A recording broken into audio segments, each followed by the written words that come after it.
It's always to commend the photographer, I think, when you go out and do something different. And obviously night photography isn't that easy. And it looks as though, as well, you've probably got a little bit of problem with light pollution in the area, which is understandable, but I do like the way that you've caught the stars very sharply, and you've got an interesting foreground as well, which works very well. So, yeah, commend the photographer on that one. This one is a delightful image, I think, of somebody that's very proud of his garden.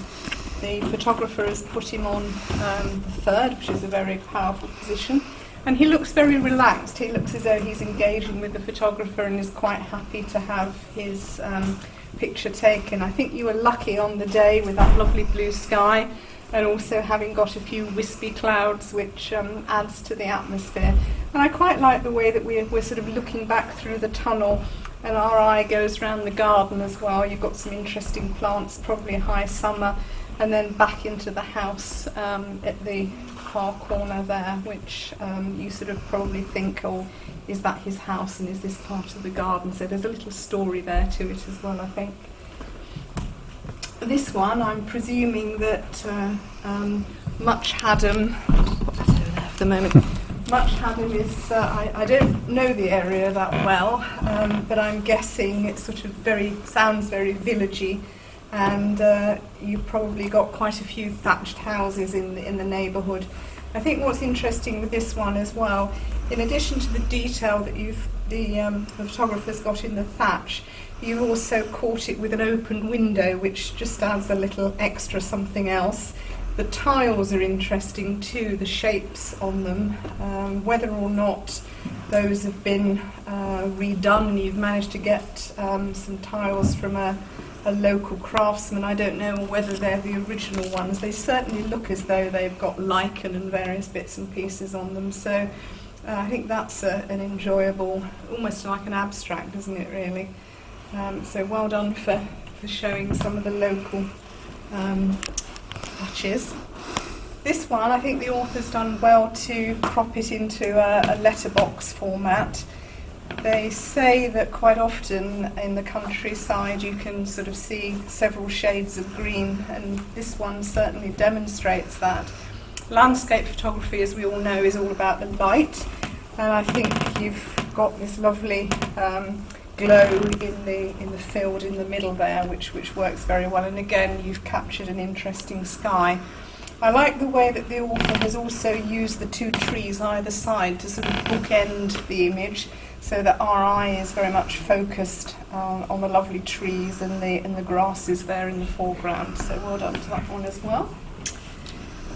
This one, I think it's interesting the way you've actually kept all the sort of accoutrements and not actually sort of shoved them out of the way.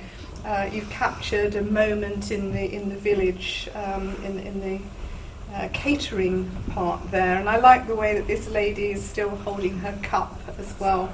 The background isn't too bright, and sometimes it's very difficult when you've got a window there in the background, but the author's managed to keep that all in as well. Good reflections on the glasses there, and the whites of the ceramics there aren't too bright in the photograph. So again, I think that's well seen. This one, I think I've seen that on the poster for the village, and it's a lovely image. I think it's not surprising that you've chosen that. I do like, I'm very much enjoying the golden glows on the trunk of this tree. Heaven knows how old the tree is. It certainly looks to be a very old one. And also our eye goes naturally along the line of the fence there into the background in the distance. And you've got that lovely glow in the sky, but also a very good cloud scene as well, which I think works very well. And you can see little details here in the foreground with the grasses and a little bit of a fence over there, which I think all adds to the image.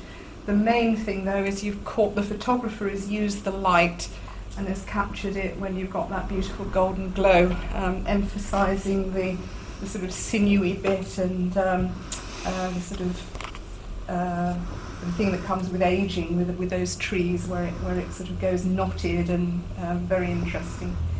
This one is also interesting from the way that the author has captured the bell ringer. I don't know whether he's captain of the local bell ringing team.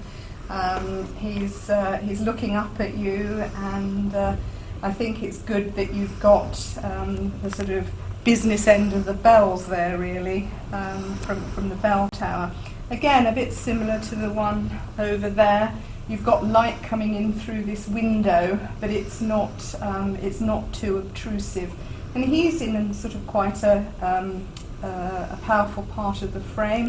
And I like the fact too, as well, that there are various bits of blue in the image, which also are sort of picked up in his T-shirt. I'm presuming that's the local bell ringing logo. So it is lovely to get some people around that are doing various things. This one, I think, it shows off really the architecture and the sort of period when this inn was actually built. You've obviously decided to show us the lovely welcoming glow from the windows, which I think works well. I quite like the fact that the author hasn't tried to clone out the markings on the road there. You could have done. If you'd done so, I think that would have given the impression that the building, possibly, we wouldn't really know what time period we were in, but we're sort of familiar with the sort of modern road markings. Again, I like the sky in this one. It is a little bit dark, but then I think you've probably done that on purpose to give us these lovely glows in the window. And again, I like the fact you've got a tree there on the left that isn't too obtrusive, but it sort of holds us into the picture. Local church is where the men have a go at making the kneelers as well. I particularly like the snake there in the foreground, which I think is a good choice for that part of the image.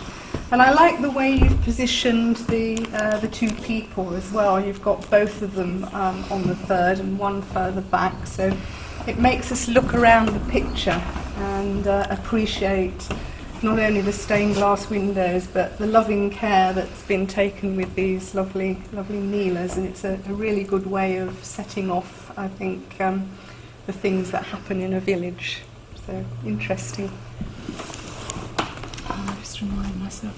Stephen, now I'm not sure what Stephen does, because some of the other images you probably get a little bit of an idea from their clothes or what they're doing. But I like the fact that, again, he's engaged well with the photographer. He looks quite happy to have his portrait taken. And he's smiling at you with quite a sort of twinkle, I think, in his eyes. I like the way, too, that you've got a good grounding at the bottom of the photograph, and you've managed to keep all the detail in his what looks like to be a white or grey T-shirt. So well done with that one. Maybe, if it was mine, I might maybe just try and bring out a little bit more detail in his eye, but I think it works well in black and white. So you can see that this is tea time at 4:20 in the village fete. And the thing I like about this one is that you've got these lovely diagonal shadows coming down from the main group of people here. And whether or not it was done on purpose, I don't know, but the people in the distance are more subdued, whereas you've got these lovely floral summer dresses on the ladies and the two children, and they seem to be in their own little pool of glow, whereas the people in the background are more in shadow. They are in shadow, but you may have also toned it down, I don't know. But whatever you've done, it works very well. And the other thing I like about this image is that you've managed not to cut anybody in half. You've got this lady here on that right-hand edge, and you've got the person there with their lovely straw hat having a nap by the looks of things. But again, you can see all of them, which is good.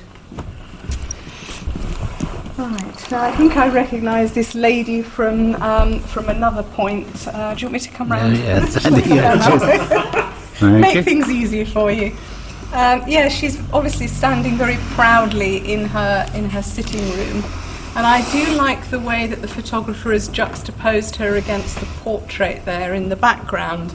And sort of looking at the noses, you do wonder whether it might have been her mother or grandmother or great aunt, because it looks as though there might be a bit of a family resemblance. I think it works well in black and white. If I was going to be really picky, I would probably say maybe you could have taken down that portrait or photograph there so that you don't actually have cut it in half. I think if you tried to cut it in half, you'd miss that lovely chair if you cropped it any further in. And the other thing is maybe you could have stepped back a bit to have included the right hand candle. Maybe if you'd stepped back a little bit, you'd have got both the portrait and the candle in. But otherwise, I think it's a really sympathetic portrait of the lady, and I do like the way you've positioned her. That's very flattering, that sort of stance where she's looking back at us over her shoulder, so that works really well. Another one where it's looking as though there's lots of community spirit, which is good. The cake coming in there from the left, and again you've done well holding in the brighter areas of the picture frame. I like the fact that you're sort of looking down the table and you haven't necessarily got everybody looking at the photographer, so it gives us that sort of natural feeling. There's a few sort of little accoutrements there, which I don't think matters, and you've got the little pink hat there, which matches the dress on the little girl. So there's lots of interest in the picture, and it's sharp virtually all the way through. Because you've got that lovely arches of roses around the door, which adds to the villagey feeling. I think the photographer was probably struggling with a not too brilliant sky, and you've done well to give us a sort of darker area there at the top, so to tone it in and focus us on the almshouses, which are sort of done on a bit of a diagonal, which again I think works well. It looks as though there might have been a bit breezy, because it looks as though there's a bit of movement in the trees, which I think adds to that feeling of a bit of an English summer. Now this one's really interesting because it's lovely to see some dappled shade, and sometimes you have to be careful when you're photographing into foliage where you've got the light coming through the trees, because you do get lots of little white areas in the background. But I think although you can see brighter areas up here, it still works very well, and I don't think those little areas up there are a distraction. I quite like the fact that you can see the sort of dappling in the foreground of the picture there.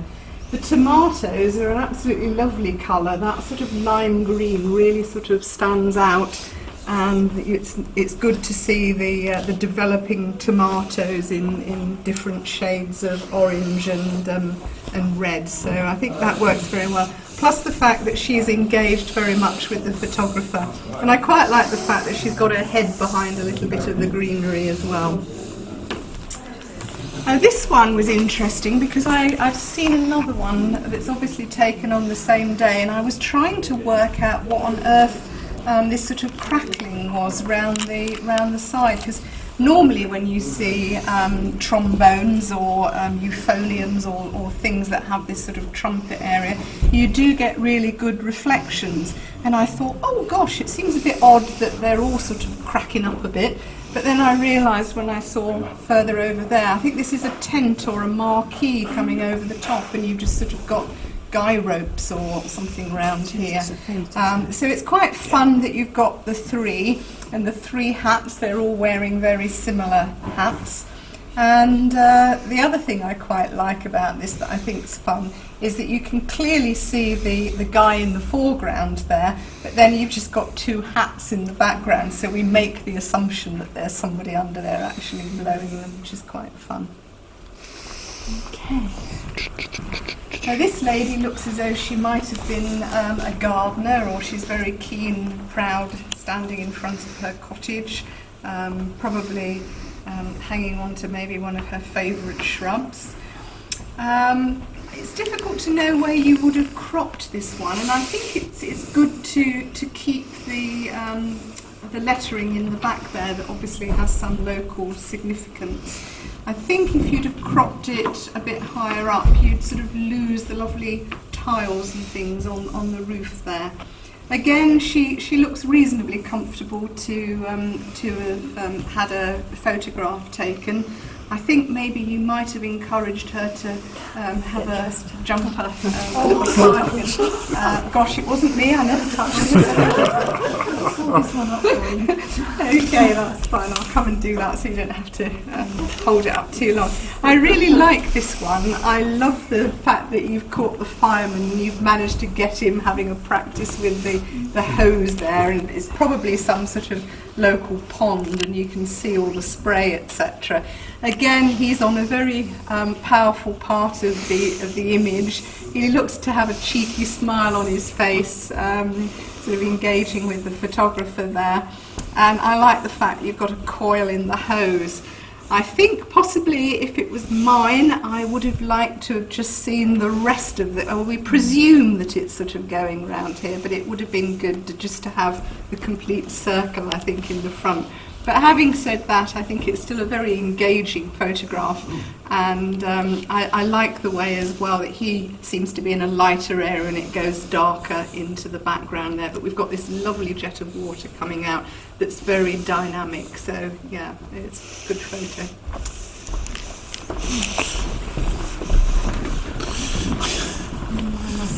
Oh, 6 feet, yes. Obviously somewhere in the village you've got a river and some bridges, and like most villages where there's a bridge, you like to know where the high water is coming up to and get a bit of a warning if there's likely to be any flooding. Interesting sky in the background, and I quite like the fact that you've got these little bits of tree sort of coming in over there. It isn't intrusive, I think, because you've got that one in the corner as well. That one doesn't sort of stand out a little bit too odd. I think the thing with this one is I'm not sure I would have sepia toned it or sort of converted it to black and white. It might have been one of those pictures where we'd like to have seen some of the grasses and things that are around on the banks of the river, and possibly some of the weeds and stuff that are in the river itself. For me, I think it's a little bit too much of similar tones. You've got an awful lot of this sort of grey sepia area, and it's not as distinct as it could be. Maybe you could have also brought out the contrast and highlighted the light on the bridge just a little bit. I do like the way you've positioned the marker post though, but for me I'm not sure it works as well as it could do in that sort of sepia toning. This is quite a fun one, especially the title, Just Add Children. I think that's rather well seen. And again, you've got all the different colours there, yellow, blue, red and green, which works very well.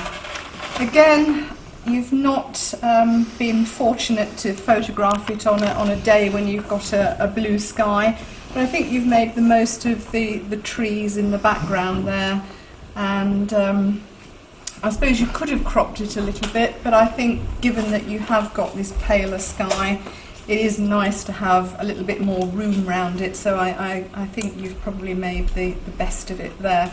And it's fun too, seeing how badly worn it is at the bottom, which gives the impression of lots of little feet rushing around and enjoying it. So it's clearly well used and well loved, even though there aren't any children in the picture. Now these look an interesting couple. I like the way they're posed there on the end of the seat, almost directly underneath the tower there. And I like the fact that the gentleman is still leaning on his stick. You haven't hidden the fact that he relies on the stick. I like the way too that she's leaning into him, and the pose with her legs. Interesting, she's got very similar shoes to me actually. So again, the sky is very sympathetic. The author hasn't made the cardinal sin of cropping off the top of the spire, left us a little bit of room at the top. It is one of those where you look at it and wonder if the tower is just leaning a bit. Now you can actually pull back your verticals in Photoshop, etc. So this might have been just a fact of the perspective and the lens, but even so our eye always notices when things aren't quite vertical, so you possibly could have just pulled that round just a little bit. But I like the fact that they are very well lit. We're clearly focusing in on them and enjoying the fact that they seem to be quite happy again having their photo taken.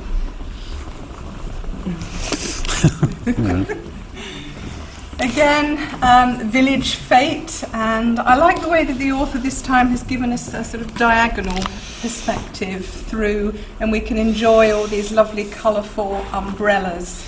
It looks as though there's something going on there. This guy is sort of rushing off with towards something there, so there's a little bit of action.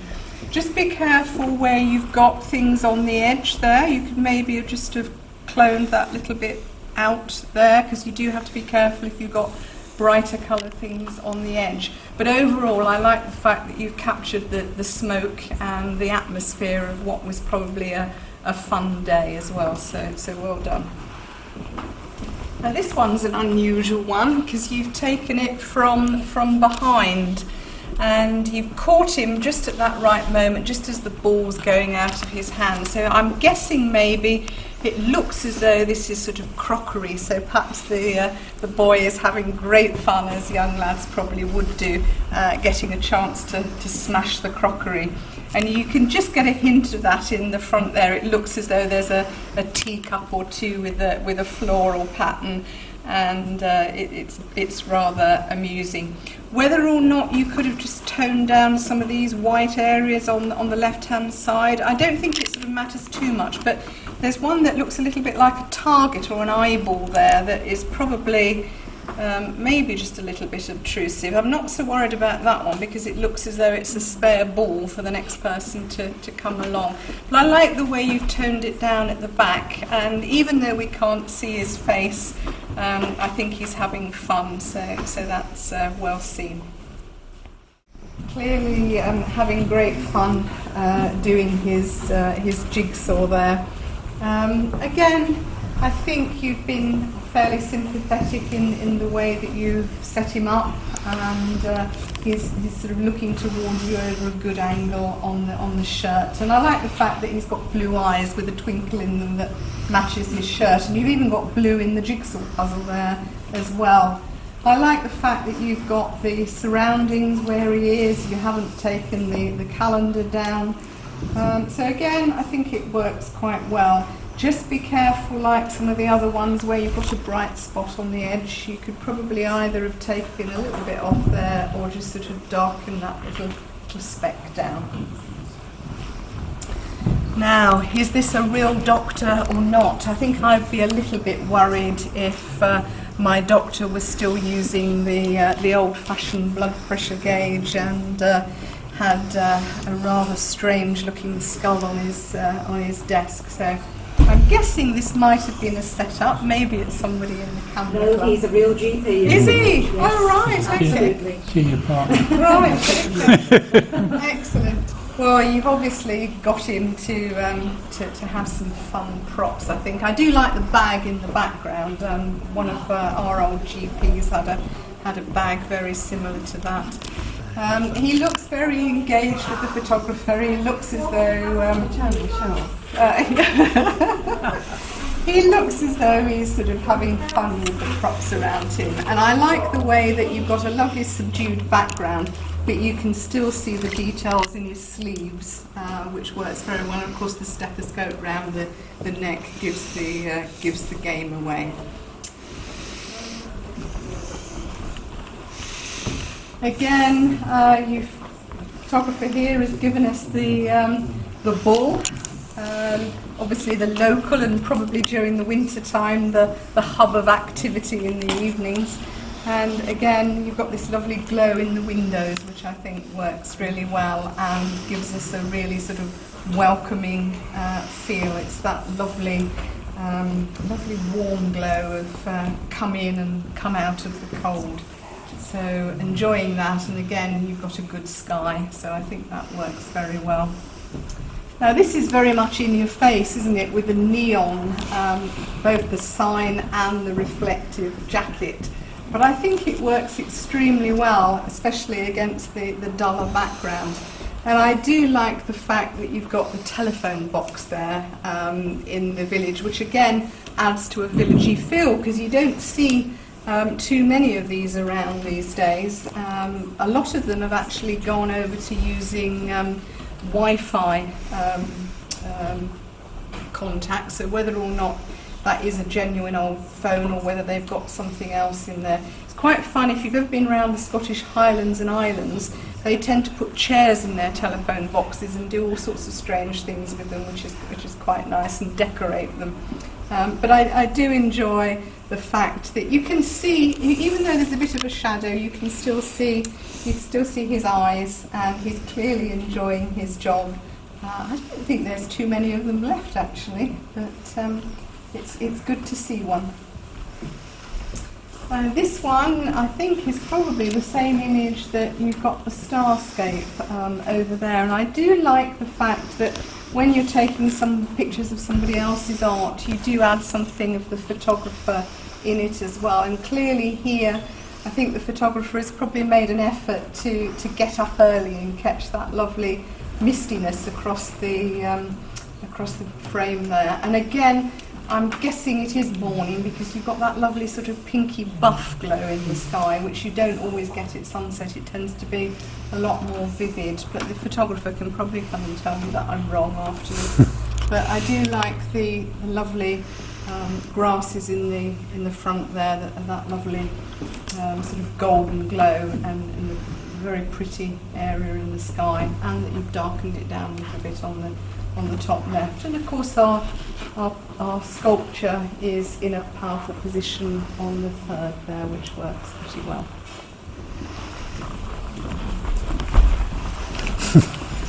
Okay. Shuffle around. Yes, so again he looks as though he's very pleased to have his photo taken. Very, very cheerful chap. Probably his pint that he's enjoying in between serving customers. And I like the way that you've positioned him just to the side of the pumps there, and they're all very colourful. And you've also included the bull in there, which is on a little bit of a diagonal leading into his beer glass. So very well set up photographer.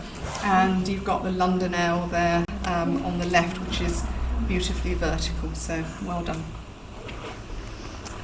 Now she works really well, doesn't she, against the dark background. There's almost a glow to her face, so I think the photographer has done extremely well there with the lighting.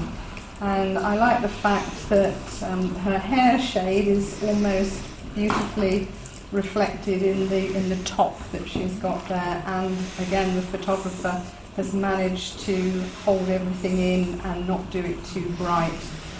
Sometimes it's good to have a darker base with some of the photographs, but here I think because it is so subdued, it still works very well, and that V neckline sort of leads us up to her face, and those lovely eyes which you've got on an angle, and I like the fact that you can sort of see her cheekbone. It's all beautifully lit. You might argue that those are a little bit of a distraction in the background, and you possibly could have cropped it there, but I think you can probably get away with it. You've obviously caught her in her garden, and I think she's got a powerful enough face, and it's so lovely seeing the glow on her face that you can ignore some of the extraneous bits in the image. Now this is the image that made me realise it was a tent or a marquee or something. And I do like the fact that you play around with these reflections in these brass images.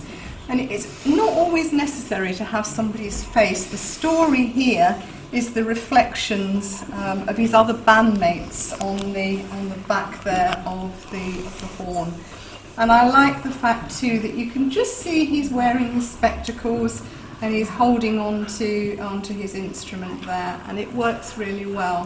The reflection is beautiful. So well done, photographer. And he also looks comfortable and relaxed, leaning on a little bit of fencing there. I think this one works really well in black and white. And again, you've posed him up well, so he's got that lovely angle on the shoulders and the consequent angle on the eyes as well, and a twinkle in his eyes. There's nothing really to distract in the background, even though you've got shadows and little areas of brightness. Whether, if I was being really, really picky, you could say maybe you could have just toned that down there, but I think that is being really picky, because again, he's got such an interesting and strong face. It's a bit like the lady over there. You can forgive little sort of extraneous bits in the image. He's our MP, by the way. Oh right, okay. Yes, another thatch, and this is a slightly different one. They do tend to go very artistry, don't they, with these lovely bits of scalloping on the top there. So I think the photographers captured that very well, and it probably does work very well in black and white rather than maybe a colour version. There's lots to see. You're sort of looking to see what that is there in the hedge. I think it's probably the name of the house.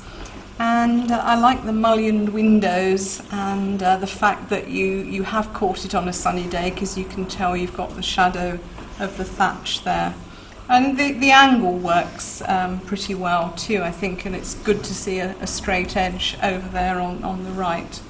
And this part here is sort of coming down on the third, so it all works very well, I think, from a technical point of view, and it's very sharp all the way through.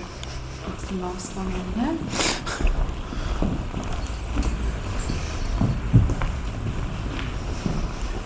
There are quite a few of these taken at the Fete, and yes, on this one you can see that you were lucky with the weather. They obviously had their awnings up to give them a bit of shade, and I like the fact that you've kept the lettering in on both sides. It's all very sharp. If you wanted to, you could read the bar menu, and you can see very clearly this guy over here on the right. I guess sometimes the thing with having two people is the argument is that your eyes wander backwards and forwards between the two. But I think here it works reasonably well, because this guy seems to be much more in the fore, whereas that person is in the shadows and is also sort of slightly out of focus compared to this one. So I think overall it probably works very well and gives you an idea of having these interesting stalls, because gin seems to be very popular these days.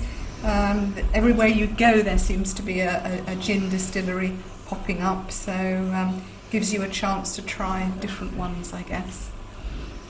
Now this is the lady that we saw, I think, standing in her house earlier on. And I think this is a really interesting image, because we're not actually seeing a lot of her face. We're sort of, our mind is filling in the blanks. And I think the photographer has been quite clever here, because she's obviously got lovely cheekbones. You can see the light there just giving the outline of that beautiful cheekbone, and picked up here again round the outline of the nose. You know that there's an eye there, but he's focused, or she is focused on the eye in the background. And we know she's got grey hair. It fades into the distance here, but we've got that lovely area there just where it's lit by the light, and again it's sort of reflected down onto her shoulder there. You can see all the creases in her dress, but then we're fading out into the background. Some people have different feelings about whether or not you have jewellery in a portrait and whether or not it's distracting. In this case, I think it's rather lovely that you've just got a delicate bit of light just on that earring, which I think adds to our image of this lady. She looks very refined, and that sort of very much English pearl earring. And I think it's a very interesting portrait. You don't always have to have the eyes engaged. Let's walk round this. He's... Oh, sorry. Just on. Right, he's obviously hanging on to his courgettes or his baby marrows. I think possibly they start off as courgettes, don't they, before they grow into marrows, or maybe the gardeners amongst you can tell me otherwise. Again, he looks to be quite happy to have his photo, that sort of recession going through there. Clearly it was done on a fairly light day. You can see a little bit of highlights there, but again, it's the portrait that matters, and I think the whole thing works very well, and those two aren't really that much of a distraction. Lovely big leaves here, you can see all the detail. I like the depth of field that the photographer has chosen. I like too the fact that you've got the backlighting with these lovely lime green leaves here and over there, but you've got the darker tones at the bottom, and it does work well having a good dark base to the image. So again, another well done to the photographer. And this one works very well too, I think. It's just the way that you've caught her, and everything seems to be bright and airy. I don't know whether it's done on purpose, but her cardigan matches in very well with the paintwork on the wall of her house, and you've even got little bits of blue in the aubretia there, and it's fun to have a little bit of pink and red in the begonias. She obviously takes pride in welcoming visitors into the house with that lovely floral display. And again, I think she's captured very well. The white trousers, you've just about held everything in, and it's an interesting pose. It's sometimes difficult to know what to do with people's hands, so she looks very comfortable there with her arms crossed, and she's having a bit of a grin at the photographer. Again, you're obviously wanting to show some of the things in the village, so it's interesting to see that this is Crown House, and it would be difficult really to crop it anywhere else if you wanted to include that in. So even though it's quite tall background for a sort of conventional portrait, I think it adds to the feeling of the locality, and I think it works extremely well the way you've got her posed up, and you see this lovely old stone step as well. Now, there must be a story behind this one. It's I'm guessing this is the bell captain again that we saw earlier over there. But what has somebody done to sort of be expelled? I mean, have they been swinging on the bell ropes? I don't know. It might just be an opportunistic way that you've caught it, but it does give us an interesting little backstory, and we're sort of wondering what's happening.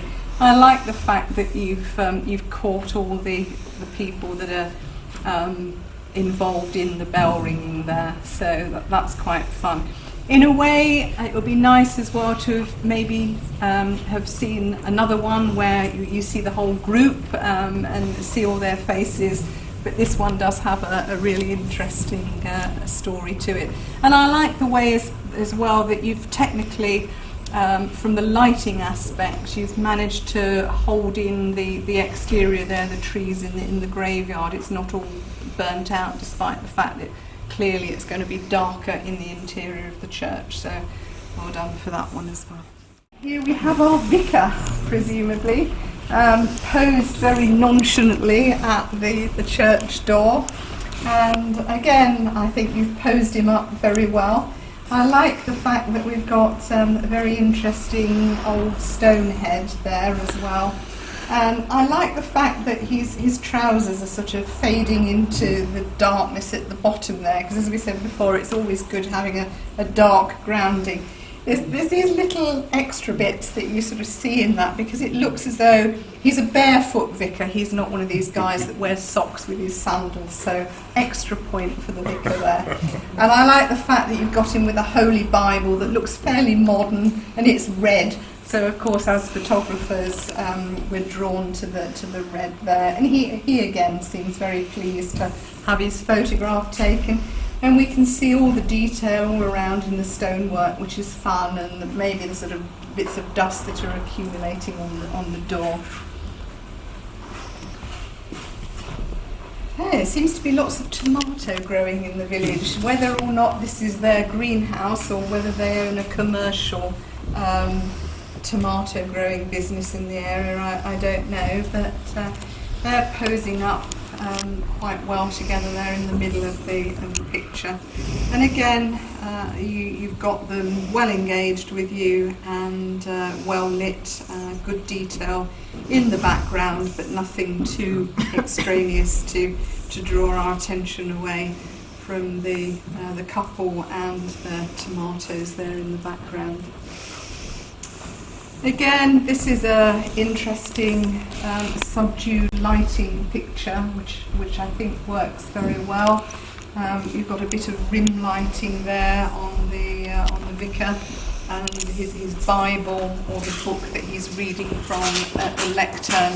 We can tell what it is. It's probably one of those that has gold leaf along the edge of the pages there, which has just been caught rather well by the photographer. And again, you've picked up his wedding ring, and you can just sort of see the edge of the lectern there as well. The stonework is beautiful. You can also, when your eyes get accustomed to it, see the cross there, which I think adds to the image. And there's nothing to distract us over there on the left. So another well done for a low light image.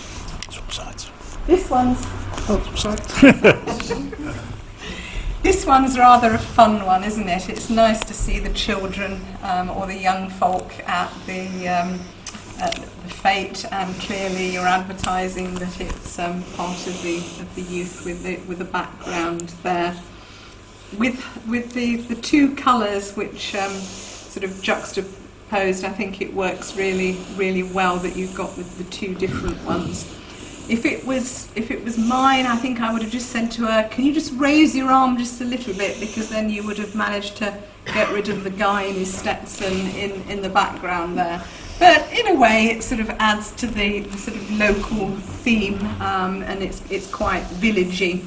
The other thing I might have done as well is just, oh no, you couldn't have cropped it over there on the right, because then you'd lose, and then you'd have a judge saying, oh, but you cropped off the end of her wings. Maybe just tone it down a little bit so you couldn't see that there's a chair over there on the right. But again, a lovely fun image, and clearly they're having fun. You can see a little bit of a sparkle in that lady's eyes there as well, which is difficult, obviously, when they've got their masks on. It's a bit like taking people when they're in Venice. He looks really intent on having his photograph taken, and he's got one of his sprockets or gears or whatever it is. I'm not a keen cyclist. But I like the fact that you've captured him in his work clothes or his hobby clothes, and including his helmet, which obviously shows that he's a safe driver. He's very much engaged with the photographer. It's very much a straight-on one, and I think it's probably a more powerful one for that. He's really sort of looking down the barrel of your lens and showing off what he's up to. So again, well captured on that one in a lovely non-distracting background. These photographers that go out at night and do something a little bit different. And again, this is a good low light one that you're drawing us into the sign, the lamp and the doorway here.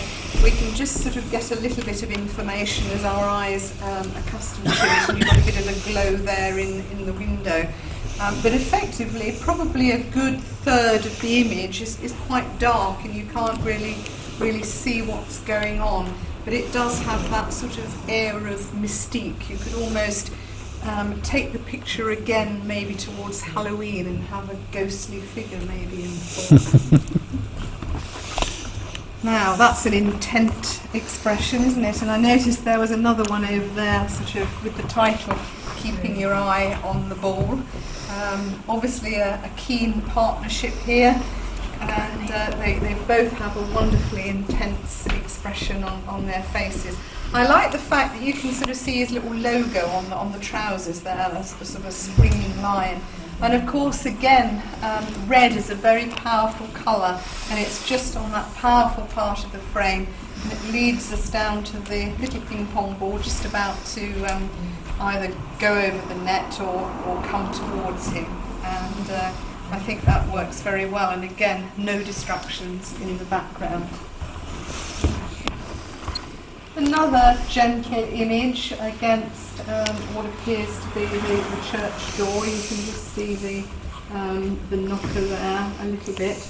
I'm not sure with this one whether I would maybe bring up some of the shadows on that door just to give us a little bit more detail. I can see why the author has probably given us a dark background.